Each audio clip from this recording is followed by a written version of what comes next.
Sheesh.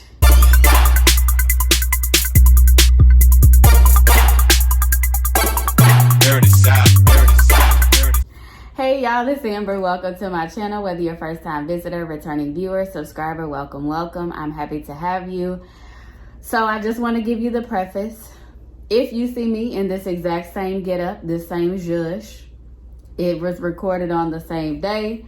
Your girl is booked and busy and stressed and need a lot of rest. So I'm going to be batch getting these videos out. So you're going to get the same me, different content. I'm a little excited about what I am going to be recording today. So I just wanted to preface that when you see me with this exact same getup, just prepare your hearts and minds. If you have never been to my channel, welcome. Hey, how you doing? My name is Amber. I am a teacher in Houston. This is my 5th year teaching, and I'm just so excited. I can't believe 2022 will officially make 5 years. Where does the time go? When I talk to people that I used to go to school with, it always surprises them that I became a teacher.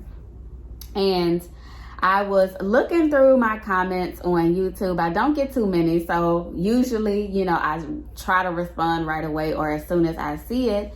And one of the comments that I received was from I believe a subscriber, and she suggested that I create a video talking about how I got into teaching, how I became a secondary teacher, just basically my journey to education. And I thought, wow, that's a fabulous idea. I can definitely do that because my road to education is not at all traditional. So I'm going to take Juicy Jazz's spiel, grab a snack, get you some coffee, get you something to drink, make sure you're in a good space. Let's chill, let's relax, and let's go through my education journey. Let me get my coffee, actually. Hold that thought.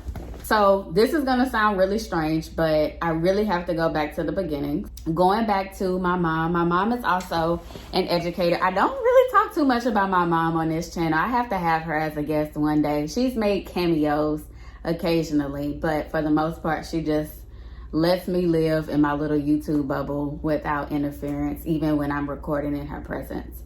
But anyway, so back when she was expecting me, one of the things that she says that my aunts used to think that she was absolutely crazy because she would read to me while I was in her tummy. And that kind of, to me, when she tells me that story, I think it's super cute. And I just kind of envision a pregnant her rubbing her tummy and reading to me. And she's always been a reader. She's always encouraged my brother and me to read. So I don't think that that's a far-fetched thing for her to do. And I also think that that's probably when the time comes in the distant future for me to have babies, I do feel like that's something that I'm going to do as well. Fast forward, I am enrolled in school and I start to read. And every summer, my mom would take my brother and me to the Houston Public Library. We'd sign up for the book programs over the summer where if you read so many books, you get all of these different prizes. And I used to get the cassette tapes. Now I'm kind of telling my age a little bit here. I used to get the cassette tapes, the books, like, I don't know how to explain it, but it was just like these plastic bags. I'm gonna see if I can try to Google a picture of like the old school library getup. But it would have the book inside, it'd have the cassette tape, maybe sometimes headphones or something like that. I used to have a cassette tape player, and I would play my Just For Me tapes with the little music and stuff going to sleep at night in my bunk bed. I don't know why I remember those specific memories because I was very, very young, but I just do remember my mom always taking my brother and me every summer to the library to participate in the little book reading programs. So that was one of the highlights of my childhood. Another thing that my mom used to do when I was little, if I didn't have homework or if it was the summertime and she felt like too much TV time, too much computer time, my mom would go to edhelper.com, which I think is still in existence, and she would print out worksheets for my brother and me to do. I used to hate it at the time, but it's kind of funny to me now because even before she became a teacher, she was a teacher. And she'd sit there and she'd, check our homework in the evening times. And, she'd always be my editor. So if I had essays, she'd just take her red pen and mark up my papers. And I'm just like, listen, lady, I just wanted you to read it. I didn't need you to, edit it and do all of these things. But she made sure that my grades were strong and consistent. I was an honor roll student. I was also in the gifted and talented program just because my test scores were really, really high. I was in gifted and talented program, I believe, in 2nd grade, 4th, and 5th grade. I was in the GT program. And then in middle school, I tested so high in science and all of my tax tests. It wasn't STAR at the time, it was tax. I did so well on my tax test that I was able to skip a year of science in high school. So when 9th graders were taking the basic introductory science class, I was able to move on straight to biology. So I was in a class with freshmen and sophomores, and it was a select amount of students that were able to make this happen. I was able to score high enough on my test to be able to do that. But anyway, and I attribute all of this to my mom being my first teacher. There's a little thing in education where parents are the students' first teachers, and that is absolutely so true. Parents are definitely the child's first teacher. My mom was my first teacher. So because of the work that she would do with me and making me do this edhelper.com and always taking me to the library, to this day, I still go to the public library. I think I'm the only person that I know that has a physical library card that makes it a point to go to the library. And I have been for years and years. And my mom, she laughs at me. She was just like, you're probably the only person that I know that just goes to the library. I just went today, actually. Now, when I got to college, I decided that I wanted to go to Georgia State University. I had been accepted into multiple schools. I got accepted into Louisiana State University, also known as LSU. I got accepted into Clark Atlanta University, and I got accepted into Georgia State. There are more schools that I got accepted into. I believe Texas A&M Corpus Christi is one of them. So anyway, I say all that to say, once I committed myself to Georgia State, I said, you know what, I'm going to be a business and hospitality major. I really wanted to be an event planner. I was really big on watching David Tatera during that time, and I just knew that I wanted to be an event planner. But I also wanted to have a business background. I wanted to do real estate, like all of those things under the business umbrella was what I wanted to focus on. And I went back and forth between hospitality and real estate. So I declared my major officially as business, and I flunked out of school. I ended up leaving Georgia State, so it really didn't matter, but I technically got put on probation. So I didn't realize, or I didn't get the notice the fall semester that I was, on suspension, which means that I needed to pull my grades up or I would be on academic probation. And I didn't really care because I just wanted to come back home. I was homesick. I didn't really want to be there anymore. It wasn't as fun as I thought it would be. I wasn't 21, so there wasn't too much I could do, but I did have a cousin out there at the time who was around the same age as my mom. So everybody just assumed that because I was with him that I was over 21. And so I didn't really start having a lot of fun until it was time for me to come home. I came home, I ended up finishing school, and I ended up going to Houston Community College, even though I applied to Texas State University and San Marcos. I got accepted, looked at apartments, committed myself to going, and then for whatever reason, I decided not to go. So I just went to HCC for a couple of years, and I said, you know what, business is not for me, so I think I want to be a nursing major. So I took all of these nursing major classes and nearly failed anatomy and physiology. And everybody was just like, this class is just so easy and it's so fun. And I'm just like, what? So I ended up watching Grey's Anatomy. And believe it or not, Grey's Anatomy, the first 3 or 4 seasons, I binge watched while I was in school, and it got me through. It really did. It got me through. So anyway, I said, you know what, I'm going to be a nursing major. But I had taken all of the possible classes that I could take at HCC, and it was time for me to go to a university. I wanted to go to the University of Houston, U of H. I had several friends that were there at the time, and my mom was just like, no, I think you should go to HBU, which is Houston Baptist University, my alma mater. And I was just like, that's a Christian school. I don't want to go there. Like, who goes there? No, like, that's not fun for me. And she was just like, well, you know, considering I'm paying, I think you should go where I'm willing to pay for. And I was just like, I looked at the tuition and I'm just like, Mama, this is a private school. Like, it's double what it would cost for me to go to U of H. Like, but whatever. And so I ended up having to really appeal because they didn't want me to go there. My GPA from Georgia State was so low. My ACC GPA was like a 2.7, 2.8. Somewhere between a 2.7 and a 2.9, but it still wasn't high enough to balance my low Georgia State 1.7 GPA. And I ended up having to appeal because they rejected me, and my mom was just like, we're not having that. So she called the school. I waived my, FERPA? Whatever the rights are that college students have where parents don't have the right to like get all access to that information. I ended up waiving my rights so that my mama could call and get all of the information that she wanted to get. She, at that point, that was when she found out that I actually failed out of school at Georgia State, and she was livid. I was working full time, so my hours were 4 a.m. to 1 p.m.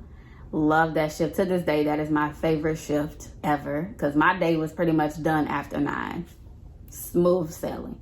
I pled my case and I wrote this letter about how I would, do things differently, how even though I'm working full time, I would be able to commit myself to high grades, and I did. He accepted me conditionally.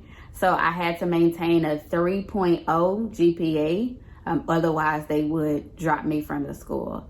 And I did one better. I made the dean's list. And I think for that school, you had to have at least a 3.5 GPA. I had a really strong start.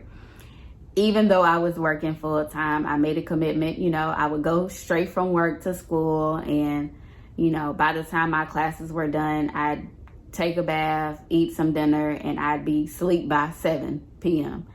So I really had a consistent routine going, and I took a lot of online classes as well, and I had a strong GPA. Fast forward, I still at this time thought that I wanted to be a nursing major, but I was just like, nursing's not really for me. I think I want to do business. And at that point, I asked my mom, I was just like, what do you think? And she said, baby, I think you should do whatever you're going to do so you can graduate. So if that's business, if that's real estate, if that's hospitality, whatever it is, mama just really wants you to graduate. She's a champ. She's still paying back all of my student, all of her Parent Plus loans for me. Anyway, so I get to HBU, and the first semester, I just take biblical classes that were requirements, just pretty much the required classes that I had to take, a couple of history classes. And my saving grace from Georgia State, I took several English-based classes, and same thing at HBU, but even though I failed like 2 of the 3 classes that I took at Georgia State, I passed English and philosophy. So that ended up being a saving grace that I'm going to tell you about in just a second, why that was important for me to have such strong English background and English grades in college. I actually took enough English/literature classes that I could have minored in English. I also took enough psychology-based classes that I could have also minored in psychology. Could have been a double minor with a major. But by the time it was time for me to think about all of that, and I could have applied for it and got that on my degree, but by the time that was an option, like I was ready to graduate, I switched my major last minute. But anyway, so I decided that I was going to become a teacher. I didn't really want to be a teacher. In fact, I've always been that student that said, I would have people tell me all the time, like, you could be a great teacher. I even had one of my teachers that said, I could see you as a teacher. And I was just like, I would never. I would never.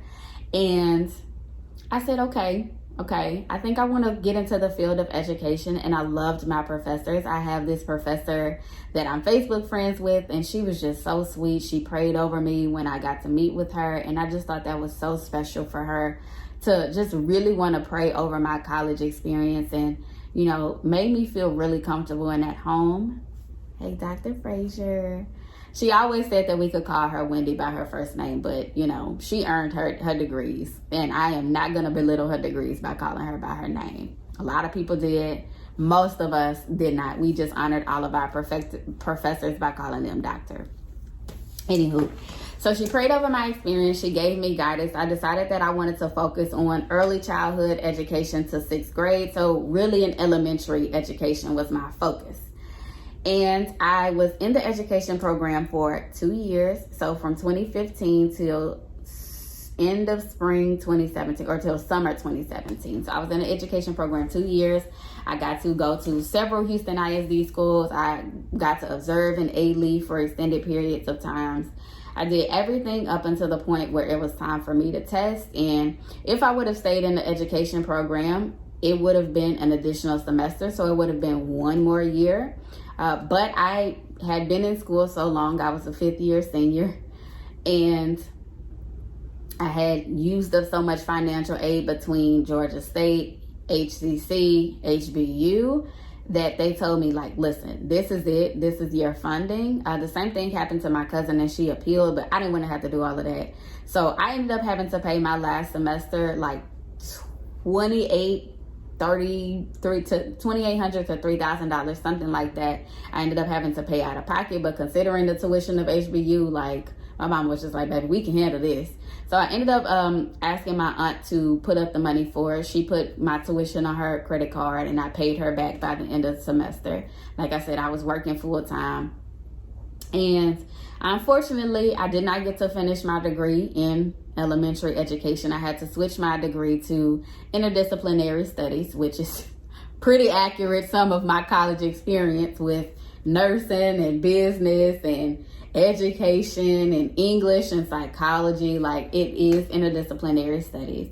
And it's so funny because my last advisor was just like, you know, oftentimes people switch to this degree because they're trying to hurry up and graduate. And, you know, but I feel confident in you. And I'm just like, little do you know, sir, that's exactly why I switched, you know, to this degree, because we had to have people sign off. Like, I had to go to the education program and plead my case for why they should, you know, drop me from the program. Then I had to go to the fine arts program, and I'm just like, this is why you should take me. And I had to finish all of my classes within 1 semester. So for my final semester in college, because I went from a junior to a 1 semester senior, I took about 20 hours worth of classes. On top of that, I was a full-time substitute teacher for the district that I'm currently working in. It was the most stressful semester of my life. And I was also coming off of a trip to Israel. And I think I want to share another video about kind of like my connection to Israel and my thoughts about what is currently happening with the Palestinians. But that'll be another video for another time. At this point, you're like, okay, nice to have your backstory, but what does this really have to do with the world of education? Well, as a part of being in the education program, you have to get a certain amount of observation hours in the classroom. So I was exposed to a lot of different schools. I was exposed to this very uppity Sadidi Elementary School in HISD in Bel Air, actually. I think it's called Condit Elementary. I went to a couple of elementaries to do observations in A-Leaf. And I also ended up going to my mom's school because she at this point was a teacher. Our educational journey literally started at the same time. I think she got a 1 semester head start over me, but she started as a sub as well. And like I say, I'll have her on one day and we can kind of talk about like the dynamics of our relationship and how we were roommates working at the same job, and now, even now, like, we're not roommates anymore, but we still work at the same job and are neighbors. But anyway, so my mom was already hired on with this district, the current district that I'm working for. And I would go to her classroom and I would observe, and I would get my observation hours by going on field trips with her students, because back then it seemed like they were going on a field trip, once or twice a semester. So I would go on the field trips with them. And funny enough, the class that I would go on these field trips with are currently seniors. They're graduating this year. And so that's kind of like what helped me get in my foot in the door as a guest teacher, as we call it, which is a substitute teacher. And then before I graduated, I got hired 2 weeks before my college graduation. I got hired with my district, but I wasn't as a teacher. So I applied too late, I guess, for the positions that they were looking for. All of the mid-year teacher positions were already filled. So I got a call from this lady named Jenny, and she was just like, hey, how you doing? All of the teacher positions are filled, but we think you'd be a really great candidate to be a teacher fellow. And I'm just like, okay, it says teacher, that's great, but what is that? Like, I've never heard of that before. And essentially it is a teacher, but it's a teacher filling in for a teacher. So I guess you can kind of look at it as a long-term sub. The only difference is a substitute teacher or a guest teacher doesn't have access to the grade books. My name was on their grade book. So it's like I become their permanent teacher once another teacher goes out on leave. And so I went through this interview process and I got hired. And funny enough, the two people that hired me, Jenny and Charlie, if they ever find this video, thank y'all so much for giving me the opportunity. They have both elevated within the district. Charlie has accepted a new grander position, and Jenny has become one of the top guns in the company. And so it's always just good to see them, when I do get to see them on the rare occasions. So I got hired as a teacher fellow, and I was just like, okay, cool. But I was also a fellow for this travel company, Passages Israel, which is, speaks to my Israel opportunities. I was able to go to Israel twice with Passages, once as a student and once as a fellow. So that fall, during the Christmas break, I actually went to the land of Israel. I got to spend New Year's in the Holy Land, and it was an experience. It was not nearly as great and gracious as my very first experience in Israel, but it was still a beautiful experience in its own right. So I was just like, okay, great. Listen, I'm happy to report to work. Thank you so much for this opportunity. However, I will be out of the country when school starts. I will be back in the country on January 10th, and I can report to work on January 11th, which I think is like a Tuesday. So she was like, okay, no problem. Just make sure you report to this campus. And funny enough, the campus that I ended up going to had two teachers that were about to go out on leave. So the first teacher was going out on paternity leave for a couple of months. So I got to shadow him actually and sit in his class for a few weeks and just really watch him teach. And, it was kind of like a gradual transition. So the first couple of weeks, I would just sit and observe, and then he'd be like, hey, how about you teach this part of the lesson? And then, he ended up abruptly having to leave when his wife went into labor. So I became the full-time teacher teaching 8th grade social studies. And I was in heaven. I loved teaching social studies, like to this day. Social studies has always been my favorite subject. I've been good at all subjects, just to be clear. English was a very close second, but social studies has always had my heart. So I got to teach social studies, and it is a STAR-tested course, but as a first semester, brand new, a fresh out of college teacher, like that meant nothing to me. I ended up teaching social studies for a couple of months, and then they were just like, hey, we know you really wanted to teach English, because I didn't know what I was asking for. I came in saying that I really, really wanted to teach English. And funny enough, the 8th grade English teacher was about to go out on maternity leave. So they ended up hiring a long-term sub to fill in for the social studies course so that I could get, and it ended up only being like 2 or 3 days shadowing the English teacher. And she was just like, well, you should have been shadowing me. They knew you were going to come here. And I'm just like, yeah, I know. So she ended up having her baby right before spring break. So she didn't return at all for the rest of the year. It worked itself out. There was like 12 weeks of school left. So there's that. And she went into labor. She had her kid. And I became the full-time English teacher. Now, at this point in the year, after spring break, it's like star mode, star season. And again, I really didn't think too much about it. Like, that meant nothing to me. Like, the campus didn't really emphasize a lot of teaching to the test or star prep. So I just taught the book. And what book was I teaching? I ended up teaching Romeo and Juliet, and I ended up finishing teaching The House on Mango Street before it became a 7th grade book. So I was just like, okay. And I ended up teaching the class, and it, funny enough, was another mid-year hire. That was her co-planner, her, partner teacher. And so we ended up not necessarily like co-planning together, but kind of just made sure that each other was on the same page, or like if she had resources or created something, she'd send it my way, or if I created something, I'd send it her way, and all of those things. And so the kids ended up taking their STAR test. And at that point, I had started applying to full-time teaching positions, because the way they introduced me to this program, like my goal or my job, their goal for me was not for me to be a permanent teacher fellow. The point of the program was to get teachers exposure and experience within teaching in the district, so that you can apply to a full-time teaching position. So I actually had 3 campuses vying for me. One being the campus that my mom was at, that I had already grown an attachment to, that I had familiarity with, already began meeting people and all of these things. And the campus that I was teacher fellowing at, they were just like, yeah, you're staying here, right?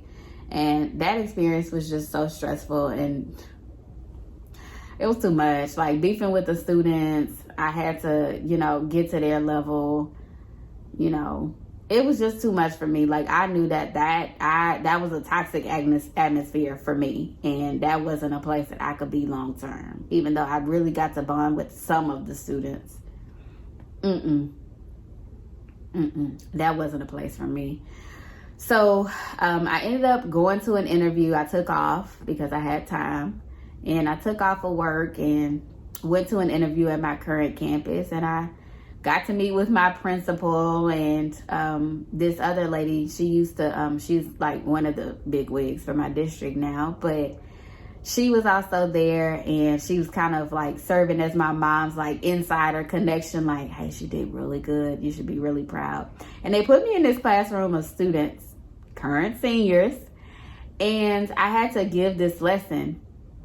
And it was kind of awkward because the teacher that I was replacing, that was her class. And so they were just, I guess they asked her if she could give up a day, for me to come, or give up some time for me to come and do this model lesson. So she was there, the kids were there, and I'm just like, oh, like, this is a live lesson. Okay. And they ended up giving me feedback on my lesson plan. And it was something with the vertical alignment. Wasn't completely there, but they appreciated my effort and my attempt. And I ended up getting hired, and I didn't say anything to the campus that I was currently at until like the last week of school. And one of the ladies I had taken a liking to, she was just like, you coming back here, right? And I'm just like, nope. And she was like, well, where you going? And I told her my campus. She was just like, I don't think they're gonna like that. And I'm just like, see y'all. And I didn't tell my kids either until they asked, my students either until they asked, and they were just like, are you coming back next year, miss? And I'm just like, yep, nope, I'm going to another campus. Man, please, well, we ain't coming back either. And a lot of them, they did not go back the next year. They ended up going to different schools, in their areas. That was my first teaching experience, and that's kind of like how I got introduced to my district. I started as a mid-year hire as a teacher fellow, and then I got hired full-time at my campus, and I have been here ever since. So I reported to my campus, and so my first class at my current campus are currently juniors. Next year they're gonna be seniors, and I'm already so emotional. Like, I've been seeing my juniors all week, and just for them to sometimes ignore me, like, is enough for me. And when they do speak, hey, Miss Brooks, I had a group of boys come visit me the other day, and it's just so nostalgic. Like, I can't really describe the feeling, but it's just so nostalgic to see how far my students have come and how much older they've gotten. And it's unfortunate that I don't have contact with my first class, because they're currently graduating this year as well. They're seniors this year. So I just hope wherever they are that they're doing well, and that they go far in life. I connected, like I said, with quite a few of them, and I think about some of them all the time, especially this one student that I got to bond with. And unfortunately, she ended up getting expelled like a week or two before the last week of school. So I didn't get to keep contact with her, but I just hope wherever she is, she's okay and she's doing well. And that's pretty much my educational experience. I have loved being at my campus. They allow me to be me, to express myself, to challenge their thinking, not necessarily their authority, but like I like to push the boundaries a little bit in my classroom and try non-traditional things. And it's so funny because all of the things that I've gotten pushback on has been things that my district has ended up implementing. Like I really push for my students to have access to technology, laptops, my first 2 years teaching, and I got a lot of pushback on that, and now we're 1-to-1.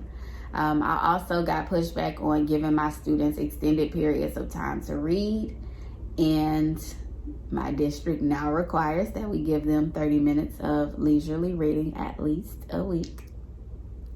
But for the most part, they just let me be me. They push me to be greater, and they allow me to express myself with sass and class and all of the above. And I just really love where I am. I love my campus. I love my coworkers.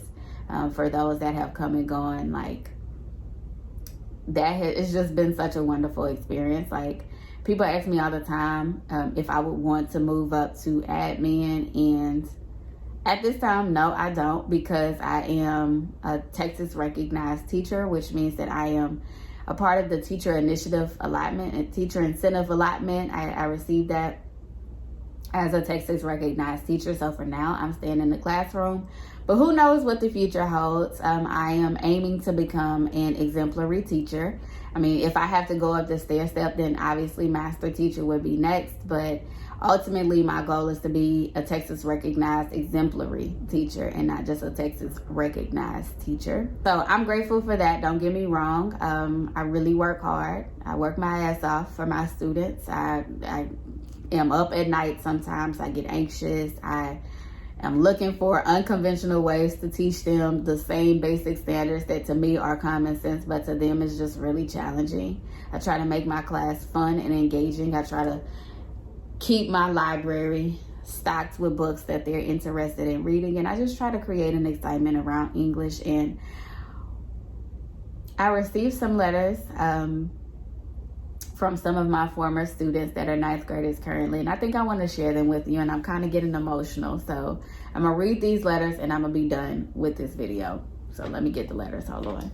And every year I always get letters from my students. I have a couple more from my juniors somewhere. I put them somewhere safe. I believe they're in my memory box in my closet, just because I didn't want to lose them. But I'll read a couple of the letters that a couple of my now ninth graders wrote for me. So one letter says, "Thank you to all of my 8th grade teachers for everything you have done for us last year. I had a good time that year, but mostly thank you to Miss Brooks," that'd be me, "for helping me to think bigger and to understand things, because I have always struggled with ELA and I would never comprehend or understand the meaning of anything.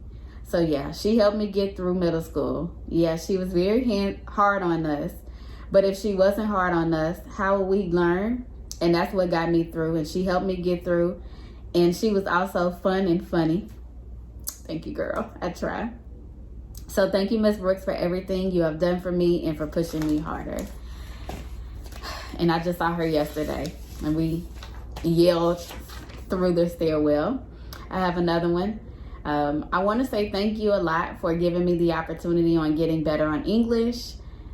Also, I want to appreciate the fact that you were teaching through a pandemic and also doing it virtual and in person. I was a virtual and in-person teacher last year. 10 out of 10 do not recommend, but we made it through, and that's okay. And I appreciate the fact that she acknowledged that." I have another student that says, "I hope you're okay and that you drink your coffee each morning so you can teach. I'm writing this letter because just to say thanks for being patient and kind to me. And I'm never going to forget when you talked to me and helped me with I don't know this last word, but I appreciate his sentiment. He also brought me, that student that wrote that, also brought me these little things from Disney World. He took a trip to Disney and got these for me. And I didn't want to leave them in my room because if somebody took them, like, it'd be World War III around my campus. So I decided to bring them home, and they're going to sit here with Naveen and Tiana, who another former student bought for me. I'm building up my student gift collection. And I think the student that bought these, he's actually now a sophomore. Love that. And then the last letter, one of the teachers I would thank is me. He thanks me because he says he's not good at ELA, and she made the subject easier. And even though I didn't have B's and above, I had a C+, and I passed all the semester and the STAR test. And that was something good because of the coronavirus problem. And it's not the same way to learn online that in person. So the fact that he was my online baby, actually, so I got 2 notes from my online students and 2 notes from my in-person students. So I thought that was pretty great. But I just really appreciate the fact that my online students, like, I oftentimes feel like they weren't there to learn. They didn't care anything about me. Like, they had no interest in learning, and the fact that they feel appreciative of me teaching them and making ELA easy to them, like, that's one of the biggest compliments that my students have given me over the years, especially considering a lot of them, English is not their primary language. English is their second language. And so the fact that a lot of them come into me hating English, and they leave me saying, this is not so bad, like, I really appreciate it, or Miss Brooks, you set me up for high school, and I just want to thank you. Like, that to me is the ultimate goal. And I'm gonna end it with this. I talked to one of my former students yesterday, and we stood in the parking lot talking for about 10 minutes, and it just really made my heart swell, because a lot of my students don't come to me loving to leisurely read. But I think they recognize that I truly love reading, and I would sit and I would read my book with them. Like, so when I would tell them to drop everything and read, I would also drop everything and read with them. And I think that kind of shifted the dynamic, and I would take them to the school library. I'm one of the only teachers on campus who consistently takes her students to the library. Consistently. And I was talking with this student, and she was telling me how her current AP teacher, gives her all of these book recommendations. And I was just like, well, if you like that book, then I think you're going to like this book. And it just really makes my heart proud to know that when she came to me, she wasn't really a big reader. That wasn't really her interest. And now she loves reading. She's going to the library on her own, based on book recommendations. And it just really makes my heart swell with pride, because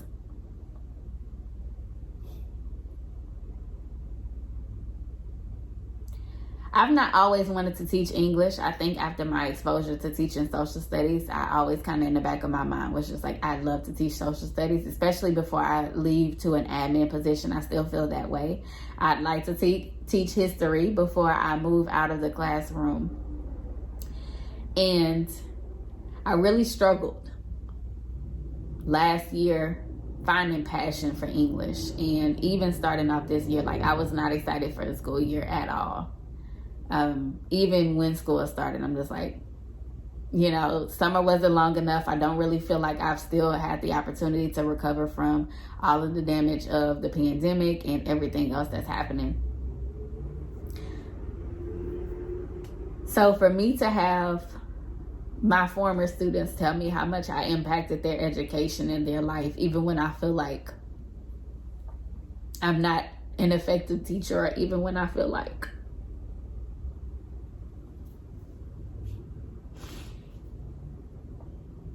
even when I would feel unappreciated, the fact that my students appreciate me, and the fact that even some of the seniors that I didn't teach, would feel comfortable confiding in me and seeking me, and even like would come to my library and was just like, Miss, we need a book today. Can we get one?